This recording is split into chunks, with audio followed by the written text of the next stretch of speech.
uma arte milenar de construções. Eu digo construção porque é uma arte, é uma construção mesmo, de instrumentos musicais, muito conhecido pelos violinos Stradivari, que nós temos o prazer de ter um brasileiro, pernambucano, natural de Recife, que é o Saulo Dantas Barreto.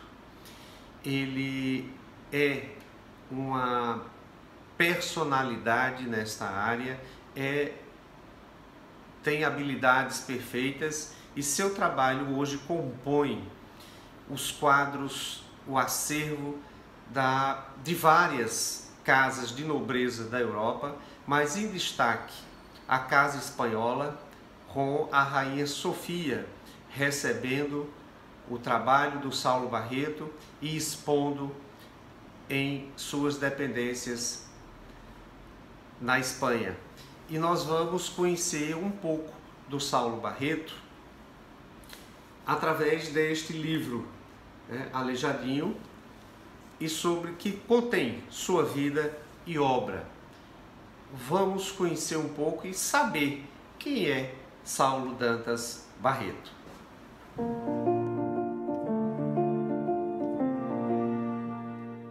Saulo Dantas Barreto, Recife, Pernambuco, Brasil. Mas o que há de diferente em Saulo Barreto Dantas? Simplesmente este nordestino, esta figura ímpar, conseguiu proezas de estar inserido na nobreza europeia. Como assim? Ele detém uma técnica, ele detém a arte milenar de se construir instrumentos musicais. Para as pessoas um pouco menos conhecedoras do luthier, vamos ver a construção de um violino. Por aí vocês percebem como é o artista, a arte, a mão, para poder construir peças tão magníficas, tão importantes. Mas quem é Saulo Dantas Barreto? Então, quero, antes de tudo, dizer que estou muito honrado com o convite. Gosto muito do seu trabalho, Ricardo, e com muita alegria estou aqui hoje. Eu, de família nordestina, aliás, há cerca de 500 anos, chegamos por aqui. Eu comecei o Espaço Cultural da Paraíba, há muitos anos atrás, né? Na época de ouro, muitos músicos daquela época chamam ainda daquele período de dourado. O Espaço Cultural tem hoje 30 anos. Exatamente. Então eu comecei no final dos anos 80 e com dois rapazes, então dois jovens rapazes que tinham estudado no Rio de Janeiro, também enviados para lá pelo então governador Tarcísio Buriti, né? Pois bem, tive a oportunidade de ingressar no mundo da luteria no Espaço Cultural da Paraíba, no ateliê de luteria dessa linda instituição. Depois disso, eu viajei para a Europa, para a Itália, mais precisamente para a cidade de Cremona. A cidade de Cremona, muitas pessoas já ouviram falar, é a cidade do Antônio Stradivarius, né? Então, a cidade de Cremona é um ícone na história da luteria, e até hoje eles detêm toda uma organização, uma bateria de informações acadêmicas a respeito desse assunto. Então, aquele é o lugar ideal para se estudar a luteria. Até hoje, isso é Cremona, na Itália. Cremona, na Itália. Está ao norte da Itália, próxima de Milão, etc. Então, por quê? Porque lá viveu, entre os séculos XVII e XVIII, grandes luthiers como Antônio Stradivarius, Amati, Guarneri. Então, o Estado italiano mantém até hoje uma escola de altíssimo nível, e nessa escola eles sempre reservam metade das vagas para alunos italianos, né, do próprio país, e a outra metade para aqueles que digamos, sobreviverem ao teste de ingresso, vamos dizer assim, né? Então eu tive muita sorte e pude ingressar nessa instituição e, enfim, aí começou toda a minha carreira. O que seria sorte? Sorte é estar no lugar certo, na hora certa, para as pessoas certas, mas sem a habilidade, sem o dom. É possível se construir, ser um luthier e apenas ter a sorte, ou a sua habilidade, sua capacidade superou e ajudou a sorte? Digamos que é um conjunto de circunstâncias positivas, né? Então aparece aquele momento, a gente chama de sorte, mas é natural que a gente tem que estar preparado para isso. Então, no caso da luteria, é uma atividade muito complexa, porque digamos que é uma mescla de música, no sentido de que se constrói instrumentos para soar, né? Música, escultura, porque efetivamente o violino ele é esculpido. Tá? Exatamente. Então, é uma arte. É muito delicado, milenar. Poucas pessoas sabem que o luthier ele lida com décimos de milímetros, né? Isso faz diferença. Né? Então falamos de quê? De música, falamos da escultura e em muitos casos de pintura, ou de algo que dê um resultado pictórico, né? Algo que se agrega ao instrumento, como uma ornamentação. Vamos pegar essa sua deixa. Esse livro da Marcia Glogowski, ela retrata a vida e obra, vamos dizer assim, de Saulo Dantas Barreto. E vem com o título Aleijadinho. Eu gostaria de começar por duas questões. O porquê do Aleijadinho e se quando você fala da arte, se essa composição artística no violino seria uma marca, algo pessoal do artista.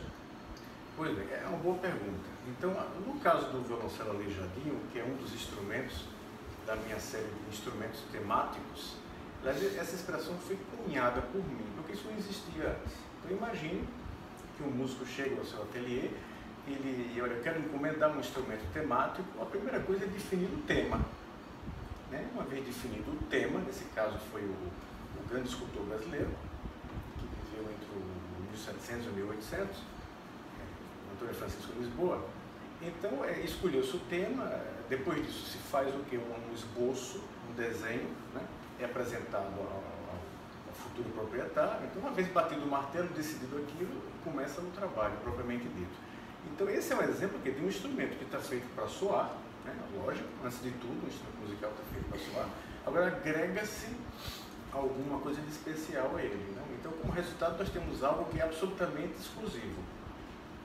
Não pode ser copiado, não pode ser... Essa peça é única.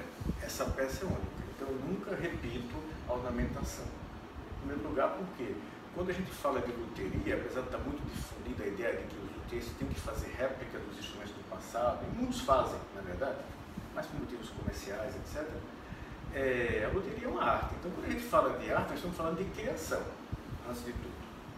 Então, eu sempre digo, inclusive para meus alunos também, para tantos colegas, que o artista é aquele que cria, o copista copia. É só isso. Né? São duas coisas diferentes. São bem diferentes você copiar e você criar. Não tenho. A arte de criar, inclusive a criação hoje, talvez em todos os segmentos culturais, a criação ela passa, ao meu ver, por uma crise muito grande, porque se copia mais do que se cria. Exato. Não tenha dúvida. No caso desse segmento artístico, no caso da luteria, isso se nota enormemente. Aliás, é uma pena que seja assim, né? Até porque o grande segredo de Stradivarius, só para citar aquele nome mais famoso, que circula tanto no mundo musical, o grande segredo foi, ele uniu a originalidade à qualidade. Né? Então, merece a fama que tem, que teve, inclusive, em vida, teve um reconhecimento em vida, e o legado de Stradivarius, mais do que os seus instrumentos em si, foi a ideia de não copiar e de ser original, mas ser original com qualidade. Com qualidade. Senão é inútil. Eu te perguntaria, para um nordestino, para oriundo dessa terra que poucos reconhecem, porque para termos sucesso, uma projeção sendo dessa região, a coisa é muito mais difícil. E como é Saulo Dantas Barreto na nobreza europeia, reconhecido pela Rainha Sofia da Espanha e por todos os outros nobres que constam desse livro, dessa matéria, você nessa realeza através desse trabalho magnífico que é através da luteria, de instrumentos que fazem essa percussão, que fazem esse trabalho de unir mundos, unir pessoas, unir pensamentos sem qualquer discriminação. É uma boa pergunta. Eu vou tentar responder da melhor maneira possível. Então, fazendo assim um pequeno resumo da minha trajetória, então, como falei já, minha família é daqui, é da Paraíba, entre Paraíba e Pernambuco. Eu comecei no espaço cultural, depois fui estudar na Itália, e isso já representou um grande passo, vamos dizer, porque é uma escola, as vagas são disputadas, né? Então eu tive sorte, eu tive apoio, muito apoio do Brasil, inclusive do governo brasileiro. Eu consegui a única bolsa de estudos do CNPq para essa atividade, né? Muito honrado com isso. Mas também não apenas do governo brasileiro, da época do então governador Tarcísio Buriti também havia um reconhecimento, havia uma sensibilidade. Mas fazendo essa interrupção, para quem não conhece, não ouviu, Tarcísio de Miranda Buriti foi governador do estado da Paraíba por 2 vezes, um como interventor e logo em seguida também governador. Criou a Fundação Espaço Cultural da Paraíba, que é um monumento com mais de 30 anos, mas que reúne todas as linguagens culturais, todas praticamente, que eu me recordo.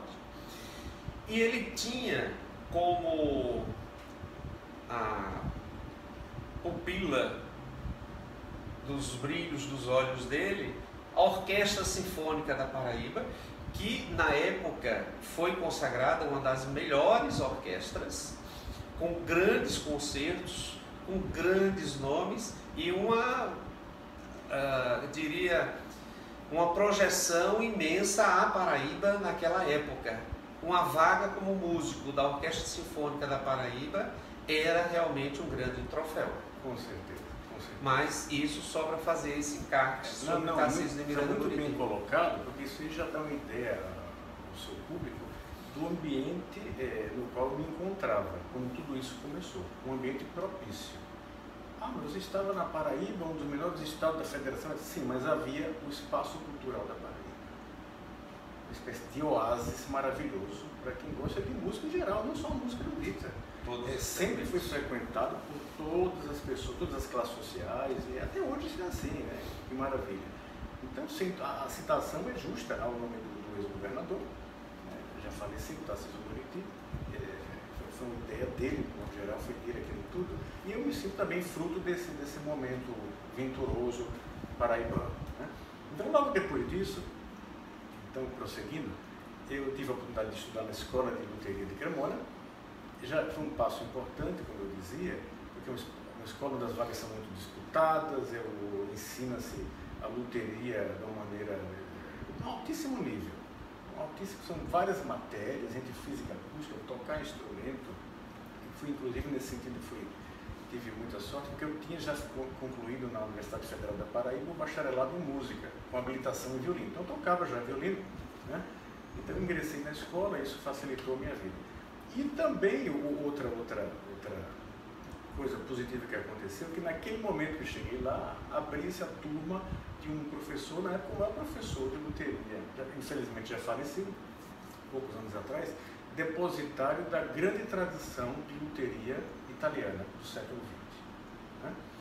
Então, outro elemento muito importante é esse. Agora, indo mais para adiante, essa ideia, ou seja, chegando lá, nota-se rapidamente que você, olha, digamos que eu chegue a fazer um ótimo violino, muito sonoro, muito bem feito, como peça escultórica, etc. Isso não será suficiente. Como em qualquer outra área, digamos que trabalhar bem é o que se deve almejar, se deve trabalhar para chegar lá, mas algum tipo de vamos dizer, de propaganda, no melhor sentido da expressão, é necessário também, até porque é um mundo muito concorrido, uma atividade muito concorrida de grandes nomes europeus, dos Estados Unidos, do Brasil também. Então eu pensei que seria interessante promover alguns eventos que colocassem em destaque essa digamos, qualidade que eu acreditava ter conseguido no meu trabalho. Né? Então a ideia veio, foi realizada juntamente com um colega espanhol. A ideia era construir, a primeira delas, construir um quarteto de cordas para a Rainha Sofia da Espanha, né? E aí vem a pergunta que você já se antecipou, muito bem, aliás, mas por que a Rainha da Espanha, por que um quarteto de cordas? Então eu respondo logo a segunda pergunta, já me fizeram essa pergunta várias vezes. O quarteto de cordas, ou seja, 2 violinos, a formação 2 violinos, viola e violoncelo, no caso da luteria, é a obra mais difícil de se fazer. Por quê? É uma obra, efetivamente, dividida em 4 pedaços, fisicamente falando. Então são 2 violinos, uma viola e um violoncelo. Forma-se um quarteto. Né? Agora, lógico, tanto que o difícil é conseguir uma unidade sonora, uma unidade visual, artística, uma harmonia entre eles, e compra-se madeira do mesmo tronco, para você ter uma ideia, né? Então são trabalhados contemporaneamente. Porque, lógico, um artista, como quem toca violino, toquei uma peça hoje, daqui a um ano, ao tocá-la, será diferente. Então, no caso da luteria também, eu tenho que fazer todos aqueles ao mesmo tempo para se conseguir a tão difícil unidade artística, que nesse caso é sonora e escultórica. Né? Então, isso é uma coisa. Então, seria uma prova para o começo da fase profissional, de que você tem um certo gabarito, um certo domínio do seu trabalho. E por que a Rainha da Espanha? Porque a Rainha Sofia é uma espécie de embaixadora europeia da cultura. Né? Foi educada de maneira muito refinada, muito sensível à música, especialmente instrumentos de corda, mais ainda o violoncelo. Era amiga do Rostropovich, grande solista russo. Inclusive, quando ele passava na Espanha, ele interrompia os seus afazeres para escutá-lo. Então, é uma coisa muito, muito especial. E, naturalmente, entre pensar isso e a realização, tem toda uma história, que eu vou tentar contar da maneira mais resumida possível, que me parece até muito interessante. Não, sua história é para muitos e muitos milhões de arquivos. Mas, enfim, né? Então, a ideia, já existia essa ideia muito interessante, o problema é realizar. Lógico, então o meu colega inicialmente falou, meu colega espanhol, ele falou com um padre espanhol, conhecido dele, que era professor da Rainha Sofia, mas nesse meio tempo esse cidadão faleceu, infelizmente, não foi possível o contato. Através de políticos locais também não conseguimos resultado, porque os políticos locais eles não entenderam bem o que se tratava, explicaram para a Casa Real que seria um quarteto de músicos, não um instrumental, very proper. Então, a Casa Real respondeu que não, e muito justamente, aliás, porque eles argumentaram o seguinte: olha, nós estamos aqui para proteger e defender todos os espanhóis, não esse ou aquele grupo artístico, né? Então, mas o assunto é realmente outro. É aí que entra em cena uma figura muito, muito interessante brasileira, para alguns anacrônica, enfim, né?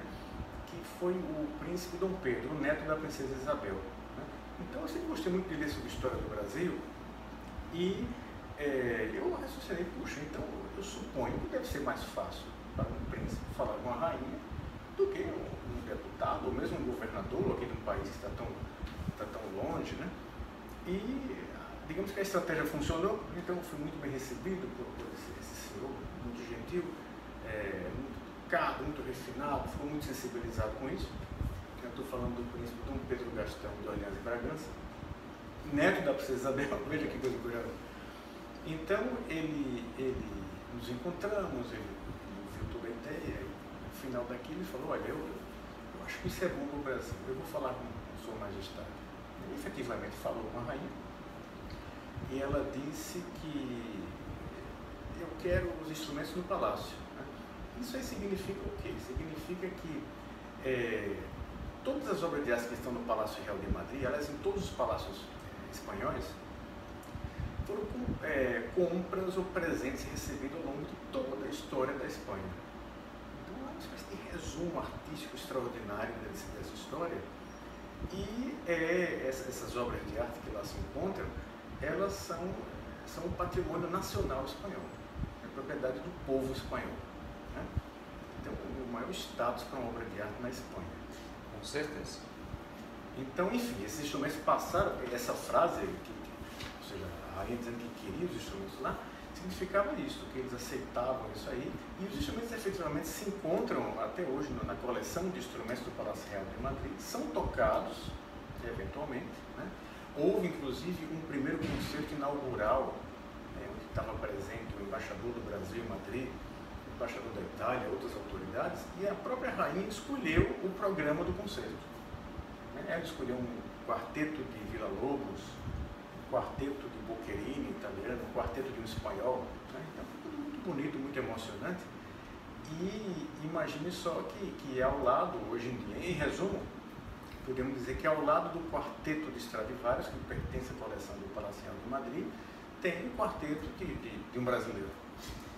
Resumindo, no Palácio Real ou do Patrimônio Espanhol, só 2 quartetos. São 2 quartetos apenas. Só apenas 2 quartetos. Exatamente. Um dos Stradivarius, que é perfeito, é o nome, o nome é o tradicional, e o seu.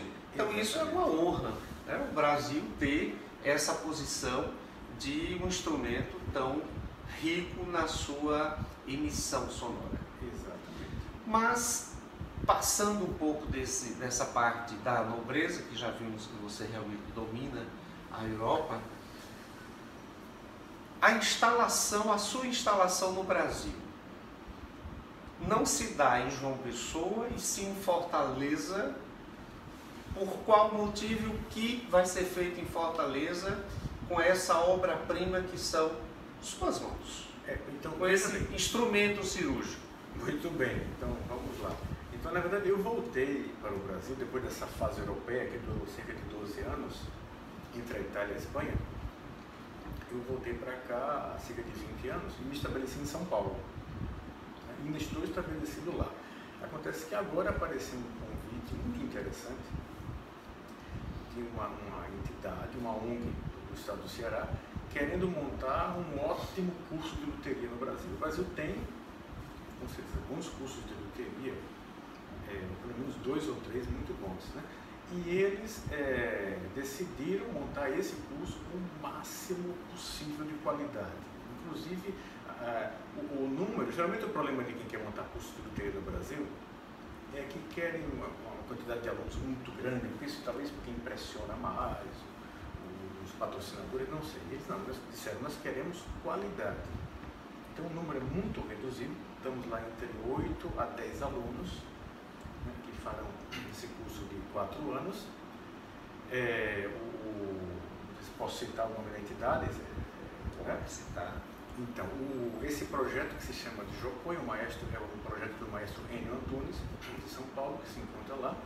E o projeto foi acolhido pela ONG Tapera das Artes, que existe, aliás, há 37 anos.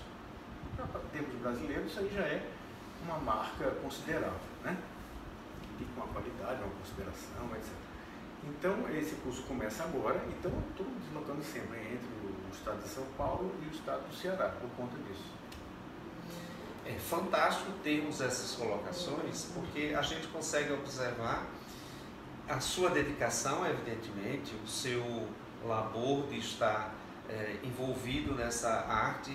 Você passou de músico efetivo, né, de violino, mas a sua eterna vocação, ou sua efetiva vocação, fica realmente na luteria. Suas mãos cirúrgicas fazem instrumentos dessa qualidade, e isso a gente consegue ter toda essa colocação nesse livro, aonde alguns trechos eu vou citar, vou apresentar no nosso vídeo, no nosso trabalho, para que as pessoas tenham a dimensão, porque não é todo dia que se tem um brasileiro com essa exposição, com essa aparência. Porque, inclusive, é um pouco mal de família. Começa pelo seu pai, João Abelardo Lins Barreto, exatamente, que é artista plástico, passa pelo irmão, que é também um dos grandes violoncelistas do Brasil, eu digo do Brasil, mas com repercussão internacional, que é o Raif. Então, vê-se que é uma questão de puro sangue.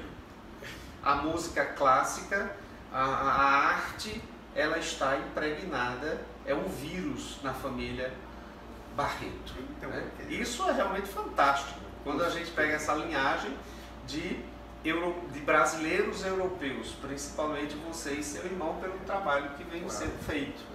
Isso é muito bem colocado. Nós tivemos a oportunidade de ouvir sempre a chamada música clássica em casa, desde pequenos. Né? Então, meu pai, um aficionado da música erudita, ele mesmo, ótimo desenhista, devo muito a ele, inclusive por isso, especificamente. Minha mãe, quando jovem, estudou piano, então nós tivemos, aí sim, uma grande sorte de estarmos nesse ambiente tão propício à arte. Né? E facilita muito, não tenha dúvida.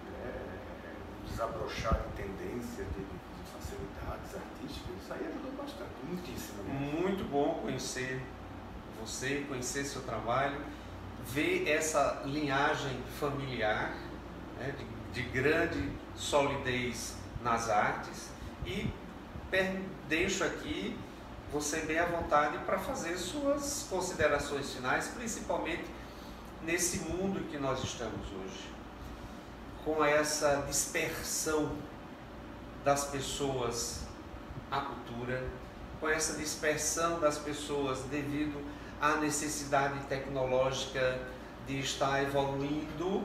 E na evolução, claro, que alguns conceitos clássicos eles ficam um pouco mais despercebidos. Eles não conseguem ter essa mesma... O encaminhamento virtual se torna um pouco mais difícil. Então, fica aqui nosso agradecimento. Efetivamente, muito feliz por essa conversa e deixo bem à vontade para que você faça suas colocações, sua mensagem final. Pois não, eu diria que o caso da loteria é um caso muito interessante, porque ela resiste à passagem do tempo, mas isso também no melhor sentido da que a expressão poderia ter. Então veja que existem instrumentos fabricados em série, instrumentos fabricados em fábricas, etc., que fabricam grandes quantidades. Agora, o instrumento de qualidade, o ótimo violino, violoncelo, viola, contrabaixo, ele é feito à mão, completamente à mão. É uma coisa completamente apaixonante isso, né? Então, mal comparando, imagina como era a produção de sapatos anteriormente, como isso mudou. Ou seja, conseguem-se bons sapatos, né? Não estamos falando de uma obra artística, mas a comparação cabe. Feitos em série. No caso do instrumento musical, não. O bom instrumento musical é feito à mão. Não há como conseguir isso. É um conjunto de técnicas, são muitas informações, então existe um aspecto perfeccionista, técnico, que é medido, o mundo dos números, tudo isso. Mas tem um lado artístico, assim, imponderável, difícil de explicar, inclusive. Isso é que faz com que a loteria se mantenha tão atual, apesar de seus mais de 500 anos. Dentro dessa visão, uma última colocação. Você colocou bem que tudo hoje, em termos de tecnologia, você tem uma produção em série. Mas em suas palavras precisas, não há como haver um processamento tecnológico, uma evolução que permita uma produção em série, que deixe de utilizar a técnica manual para que se construa excelentes violinos. Exato, não é possível, porque veja que o violino nasce no momento que você vai na estante e escolhe tal pedaço de madeira. Ele começou a história daquela peça. E cada um, não há possibilidade de você, mesmo querendo, construir outro igual. Né? Até porque mesmo dentro do pedaço de tronco que você cortou, a sonoridade vai mudar. Tá? Então o tem que ter uma sensibilidade muito grande para adaptar o que ele quer fazer à matéria-prima que ele tem em mãos, que ele dispõe. Então são muitas informações. Então, ao que parece, o mundo da tecnologia fracassou nesse sentido. Mas não que sejam mundos completamente separados. As ferramentas evoluíram e existem medidores de espessura perfeitos. Então isso tudo é muito bem-vindo, né? Mas o elemento humano, criativo, artístico, isso não pode ser substituído. Isso é a base, isso é o principal, né? E ela é só muito próximo do lado científico. Não por isso concluí um mestrado de História da Loteria, da música, né? Que eu precisava de uma base científica para escrever um embrião de História da Loteria brasileira, que não existia ainda. Né? E eu não tinha isso, então eu tive que parar de estudar, ou seja, obter esses dados científicos, né? Aplicados, nesse caso, à pesquisa histórica. Então, isso é um mundo maravilhoso, o mundo da ciência é fantástico. Mas, repito, no que diz respeito à construção do instrumento, ele tem uma limitação, uma aplicação limitada. Então, o fator humano, repito, artístico, aquilo ali é o que conta, na verdade. Que ótimo. Realmente uma aula espetacular, uma conversa fenomenal e que aprender é muito bom. Mas volto a fazer referências ao livro. Não deixem de conhecer a vida e obra dessa figura fantástica que é o Saulo Dantas Barreto. Muito obrigado. Foi uma honra estar aqui com você hoje.